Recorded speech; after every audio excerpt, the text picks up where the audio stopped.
All right, boys and girls, we're gonna start some figure drawing. So the first thing I need is my pencil and my white paper.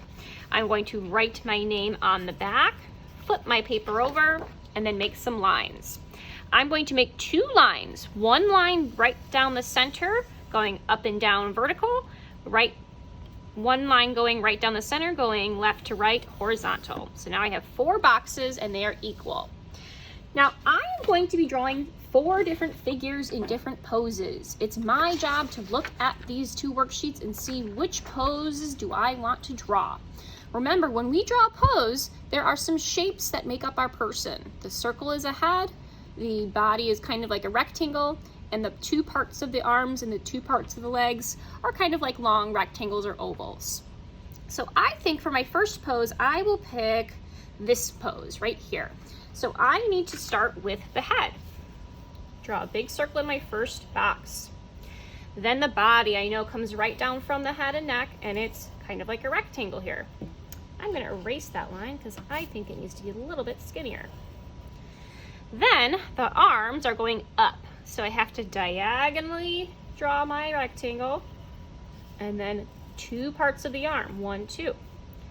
Then the right arm is the exact same, 1, 2. This is my elbow. If I want to make a little circle for the hand, I can do that as well. The legs on my person, one leg is going down, and there's 1 part, and then 2 parts, and then the foot. My other leg is going out a little bit diagonal. And then the second part is going down, and here's the foot. This is the knee of our person. This is where our person bends their leg, right at the knee, just like it bends at the elbow. So now I'm gonna try 3 more poses, 1, 2, 3. Different poses, not the same one, and try and draw those. When I finish all 4 poses, I'm going to color each person with oil pastels. Oil pastels are kind of like crayons. Remember, they're really sticky and slick. I'm just going to choose 1 color for each person. So when I color this, start with 1 shape at a time. Outline it, then shade it in. Oil pastels are really great. If I blend them very carefully, they will smooth out all the white spaces. Then color my next shape, overlap, outline, shade it in. Now my goal here is to color the whole person 1 color. So I'm going to keep coloring each shape 1 at a time until I get to the end. When I'm done, my paper should look something like this. Each person is a different color. Now we're going to use some watercolor paint. We're going to learn about warm and cool colors. Warm and cool colors. Warm and cool colors are different types of colors. Warm colors remind us kind of the sun, things that are hot, reds, oranges, and yellows. Cool colors are a little bit darker. They remind us of things that are colder, like blues, purples, and greens.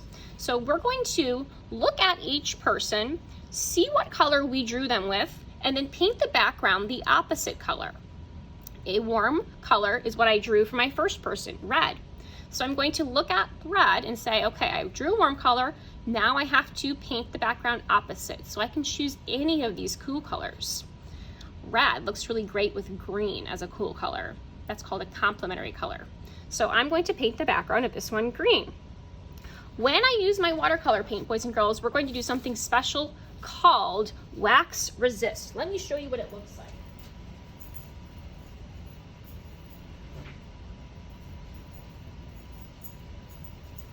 So I just went to go grab my watercolor tray from the paint table.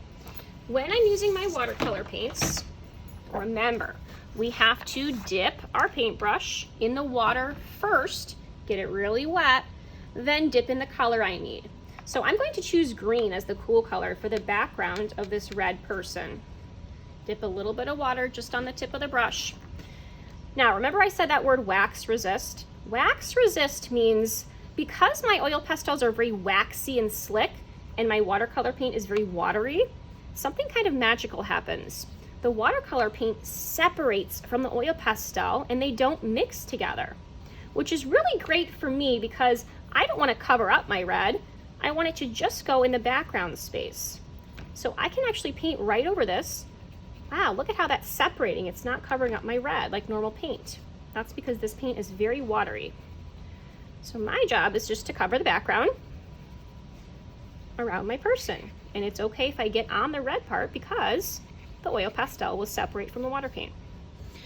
Now, I'm going to test your knowledge. I painted this person with blue. That's a cool color. So, what can I pick for the background? Any of the warm colors. Blue looks great with orange, so I think I might pick orange. Clean my brush off, dip in my orange, paint my background orange. I'm going to continue doing this until I've covered all of my backgrounds 1, 2, 3, and 4. So let's test our knowledge for these two. Yellow and orange are both warm colors, so I have to choose a cool color for each of these backgrounds. Yellow looks great with purple. Orange looks great with blue, but you can decide any cool color that you want for these two backgrounds. All right, boys and girls, let's get started.